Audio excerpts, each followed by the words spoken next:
Hey everyone, and welcome back to Ontario Cryptids. I'm going to start off by saying Happy Father's Day to all the OC community members and viewers. Hope all you dads are pampered for the day and have some fun activities planned with your family. Before we continue with the regular scheduled program, I would like to shamelessly plug my channel. The YouTube analytics indicates that 92% of my viewers are not yet subscribed. So I simply ask all of you 92 to hit the subscribe button and the notification bell so you can stay up to date with my latest uploads. And by the way, thank you in advance. Today I will be featuring another encounter story sent in by a viewer, and I know you're all going to enjoy this one. As I mentioned last week, these episodes have all been pre-recorded and scheduled since I'm on vacation.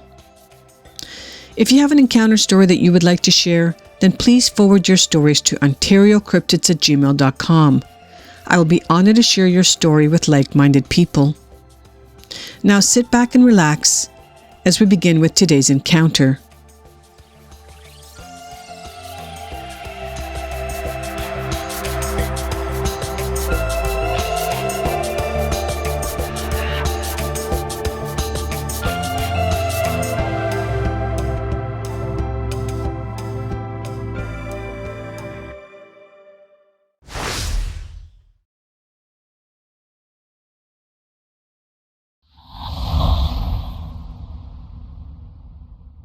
This encounter story takes place April of 2011. We're going to be headed to Howard County, Indiana, and the nearest town is Greentown. Well, howdy. I had something that happened that changed my view of the world back in April of 2011.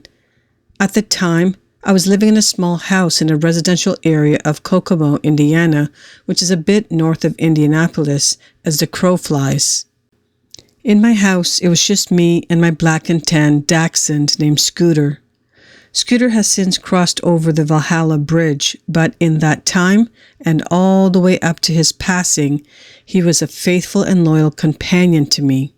He really seemed to like running around in my small enclosed backyard like a nut until he was out of breath. However, he also very much liked car rides, and when I would go to McDonald's for food, because he knew he was going to get some tasty French fries as a treat. One of our favorite things we would do together would be the occasional camping day on a 3.5-acre parcel of land I owned and still do that lays to the east. For privacy concerns, I won't say exactly where my land is, but I will say that it is out past Greentown, Indiana, and let's leave it at that. Anyhow, on this particular outing, it was for a single day with my attention being to stay from Saturday evening until early or midday Sunday, depending upon my mood. So I loaded up my camping stuff and Scooter jumped into the passenger side and took his rightful place next to Daddy in his spot. So I drove until reaching the entrance of the gravel road, which went almost a whole way to the back of my property. On the left side driving in, there is a row of fence posts, while on the right side is a line of pine trees that are right up close to one another, and that being the case, a lot of the sunlight does not get in. I drove back that stretch of gravel road until coming to a small grassy field that I had cleared out in the past. I got out of my car and let Scooter out to sniff and play, which was his usual routine, although he never went far most of the time, and if Daddy called him back, he would come running. So I put up the heavy-duty tent, and I had placed my sleeping bag inside, along with my ice cooler and a couple of matching small plastic dishes for Scooter's food and water. Once everything was done, I got out my old and worn acoustic guitar and then took a seat in the folding chair I brought with me, and this was right next to the fire pit I made and surrounded in large rocks. I reckon for the next 45 minutes or so, I played my guitar and sang some of my favorite rock and roll songs. I can't carry a tune in a bucket, but I do rather enjoy singing anyhow, and the only ones subjected to it at the time were Scooter and any birds or other woodland creatures hanging around. Well, the sun started getting lower overhead and night was well underway. I had some seasoned firewood and I had previously chopped up and left in the trunk of my car until this day. I brought it out, placed my heavy metal cooking grate over the top, and then got the fire going. It wasn't long until I had a decent fire going, and by that time I had pork chops in a skillet and 2 big cans of baked beans in a heavy cooking pot. There was enough room on a metal grate where both could cook at the same time. Now by this time the sun was pretty much set, and not much beyond the fire was visible with the human eye. While the pork chops and baked beans were cooking, I went into my tent and got out a small portable cutting board which I had brought with me to cut up my potatoes, onions, and carrots. Now at this time I eyeballed Scooter at the rear of the tent, who was laying on the sleeping bag where my head would be if I were in it. I looked at him and then dutifully returned to cutting my veggies, because they would go real good with some pork chops and baked beans. My mama always said to eat all your veggies, and I surely wasn't about to disappoint my mama whether I was a grown man or not. I got everything cut up on the board and figured I better check up on the pork chops and that they probably needed to be flipped in the skillet.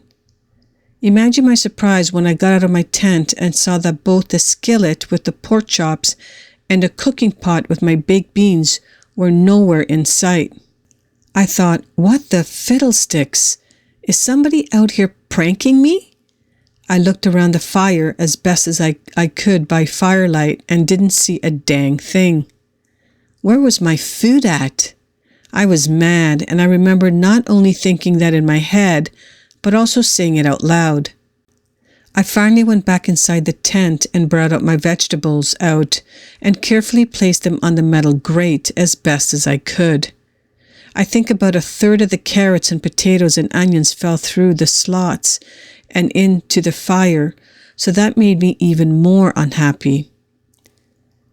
Once it was done, I sat in my chair near the fire and grumbled to myself about what could have possibly happened to my delicious food. The only other thing I had to eat besides Scooter's food, and I wasn't about to do that, well, besides his food, I had a banana and a granola bar, and I ate both of them after eating what few veggies I had left.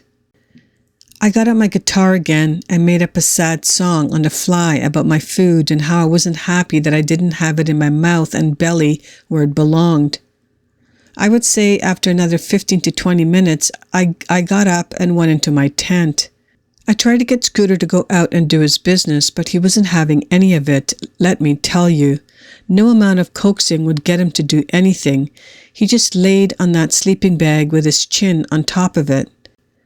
I said to him and myself, okay, if you don't gotta go, then you don't gotta go.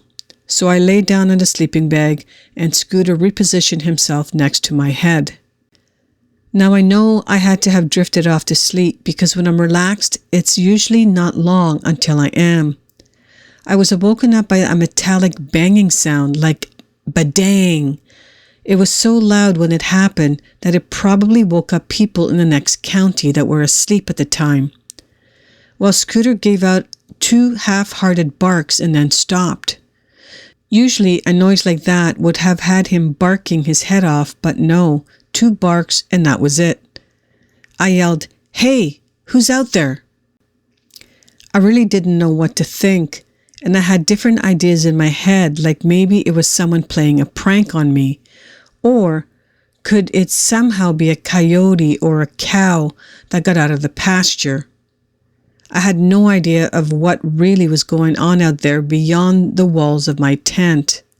After regaining some of my composure, I clicked the little LED blue light on my digital watch, and the time said it was 1:57 a.m. in the morning. I waited and listened for a bit longer and more complete silence.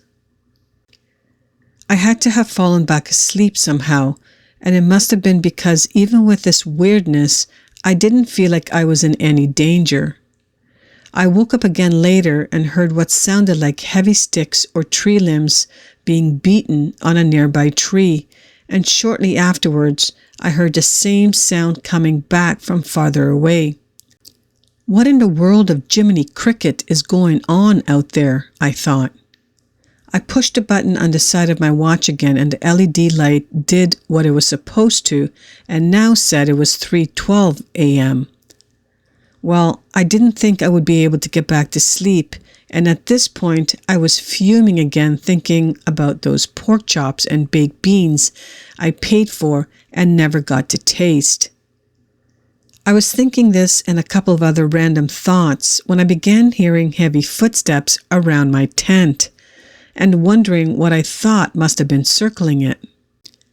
This might be me speculating, but I think whatever was doing this was purposely being loud and annoying, maybe to see how I would respond. I don't know, but then I heard something grunting, and that really put me on edge.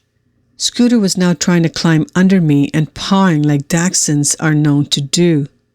Now, I thought, did I maybe need some kind of weapon for protection because I'm not a gun guy nor have I ever been. I did have a small kitchen knife that I used to cut up the vegetables, so I kind of fumbled around inside my tent until I felt the plastic handle and then clutched it to my chest. Don't any of you all worry. I could feel around and Scooter was safely off to my side.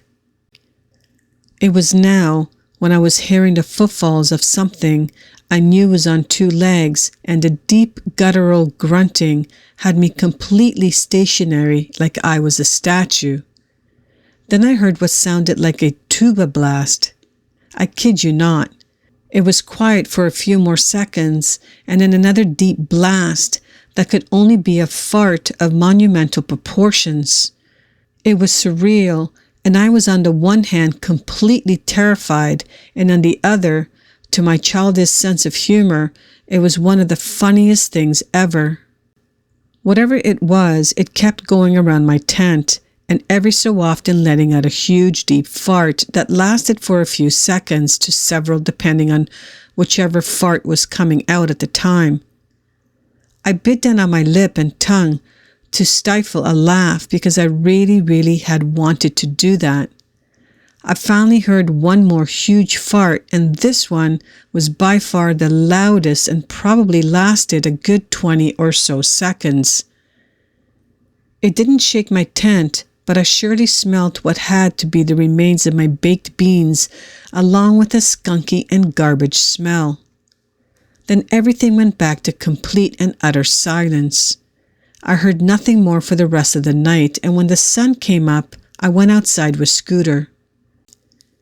He was more than ready to do his business then, and while he was having his morning routine, I saw my heavy cooking pot. It had a huge dimple in the side, and the metal grate was now completely off the rocks and around the fire pit it had been perched on. Clearly, whatever this was had stolen my food and then thanked me by smashing my pot against my grate. I quickly packed everything up, and Scooter and I boogied out of there. I've returned to my land several times, and I've never seen or heard anything again like I did that night. Oh, and also, I never did find my cast iron skillet. Jimmy. I told you were going to like this one. I have to say, I had to re-record the section about the Sasquatch farting a few times since I could not stop laughing. Thank you, Jimmy, for allowing me to share your story with the OC community. If these stories reminded you of an encounter that you may have had and would like to share, then please forward your stories to OntarioCryptids@gmail.com. I would be honored to share your story on this channel. Thank you all for listening until the end. I truly appreciate it. Please hit the like button on your way out and smash the subscribe button if you're new to my channel. You heard me. Smash that subscribe button. Oh, and before we go, you dads out there, make sure you chillax today. Have a great weekend, and I hope to see you all next week right here on Ontario Cryptids.